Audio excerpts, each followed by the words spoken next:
தேர்தல் நேரத்தில் எல்லா கட்சிகளும் வேட்பாளர் அறிவிக்கிறோம், ஒரு பக்கம் கூட்டணி பேச்சுவார்த்தை போயிட்டு இருக்கப்ப திமுக தொடர்ச்சியாக மாநாடு நடத்துவதன் நோக்கம் என்ன சார்?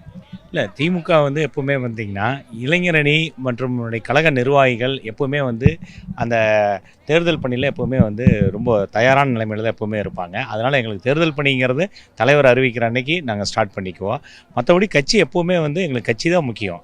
75 ஆண்டு காலமாக கட்சி இன்றைக்கி ஆரம்பித்த கட்டத்திலிருந்து இன்றைக்கி வரைக்கும் அதே எழுச்சியோடு இருக்குதுன்னா கட்சி தான் முக்கியம், கழகம் தான் முக்கியம். அதில் மாண்புமிகு தமிழ்நாடு முதலமைச்சர், கழகத் தலைவர் அண்ணன் தளபதி அவர்கள் உறுதியாக இருப்பாங்க. அதில் எல்லாருமே அண்ணன் உதயநிதி அண்ணன் முதற்கொண்டு கட்சி நல்லா இருந்ததுன்னா ஆட்டோமேட்டிக்காக எனக்கு தேர்தலை ஈஸியாக சந்திச்சிருவோம். எங்களுக்கு தேர்தல் ஒரு பெரிய இதே கிடையாது. வெறும் ரொம்ப குறுகிய காலங்கள் தான் இருக்கிறது, தேர்தலுக்கான ரொம்ப குறுகிய காலம் தான் இருக்குது.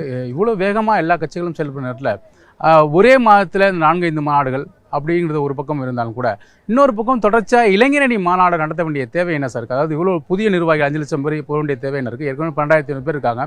புதிய நிர்வாகிகள் போக வேண்டிய தேவை என்ன இருக்குது? இந்த மாநாடை ஒருங்கிணைக்க வேண்டிய தேவை தற்போது திமுக கிட்ட சார் இல்லைங்க. இப்போ எங்களது பார்த்திங்கன்னா கட்டமைப்பு பார்த்திங்கன்னா கிட்டத்தட்ட 80,000 பூத்து கமிட்டி, 80,000 பூத்து, கிட்டத்தட்ட லட்சக்கணக்கான கிளைகள் இதெல்லாம் இருக்குது. அனைத்து கிளைகளிலும் வார்டுகளிலும் நாங்கள் கிளையில் இளைஞரணி கிட்டத்தட்ட 1980ஆம் ஆண்டு அண்ணன் தளபதி அவர்களால் உருவாக்கப்பட்டு இன்றைக்கி வளர்ந்து ஆலமரமாக நிற்கிது. அதில் இளைஞர்களை நாங்கள் எல்லா கட்டத்துலேயும் ஒரு நிர்வாகிகளாக நாங்கள் கொண்டுக்கிட்டு வரோம். அதில் அண்ணன் உதயாண்ணன் இது புது முயற்சியை எடுத்தார்.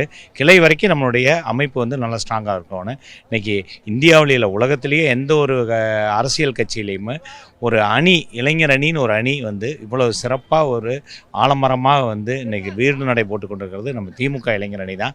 இதில் கிட்டத்தட்ட பார்த்திங்கன்னா ஒரு வருஷத்துக்கு மேலே ஆயிடுச்சு. தமிழ்நாடு பூரா எல்லா இடத்துலையும் துணைச் செயலாளர்கள் அண்ணன் அனுப்பிச்சு நேர்காணல் நடத்தி ஒன்றிய அமைப்பாளர், நகர அமைப்பாளர், பகுதி அமைப்பாளர், பேரூர் அமைப்பாளர்லாம் நேர்காணல் நடத்தி தேர்ந்தெடுத்தாங்க.